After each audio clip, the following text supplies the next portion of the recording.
Il n'y a rien, c'est le désert, le néant. Mais comment je vais faire pour me sortir de ce problème? Eh ben, adresse une prière à Dieu. J'avais pas pensé à ça. Non, parce que j'ai aucun signe de la part de l'homme. D'habitude, j'attends quand même que quelqu'un me donne un signe, une petite parole, et ça m'encourage à chercher Dieu dans la prière. Mais là, j'ai rien. Alors, je sais pas si Dieu s'intéresse à mon problème. Eh bien, c'est franchement dommage pour toi, parce que tu sais, au travers de tes prières, tu peux créer quelque chose. En fait, tu peux amener à l'existence ce qui n'existe pas.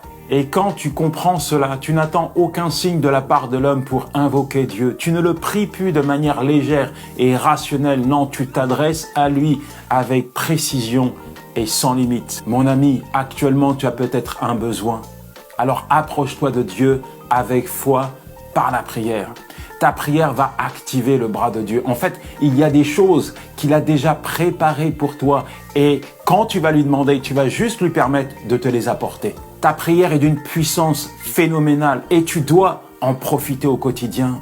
Alors à partir de maintenant, prends la décision de ne plus enfermer tes prières dans tes limites. Il donne la vie aux morts et il appelle à l'existence ce qui n'existe pas. Romains 4, verset 17. Par tes prières, tu peux demander à Dieu de créer quelque chose dans ta vie. Alors laisse ta foi prendre le contrôle de ta bouche et appelle à l'existence ce qui n'existe pas. Au lieu de dire chaque matin à Dieu, mon mari ne changera jamais, il est perdu, commence à proclamer que la main de Dieu l'a touché et que c'est un serviteur de Dieu. Au lieu de pleurer devant Dieu en disant, c'est la disette et la faim et chaque jour c'est vraiment la galère, commence à décréter et à déclarer que tu ne manqueras de rien parce que Dieu pourvoira à tous tes besoins avec gloire et richesse. Au lieu de ressasser tes erreurs et de décréter par ta bouche tes échecs, commence à proclamer haut et fort que tu réussiras et qu'avec Christ tu es plus que vainqueur. Que chaque prière que tu adresses à Dieu soit animée d'une foi, une foi inébranlable, audacieuse, remplie d'assurance, qui appelle à l'existence ce qui n'existe pas. En réponse à tes prières, il te donnera des choses qui n'existaient pas,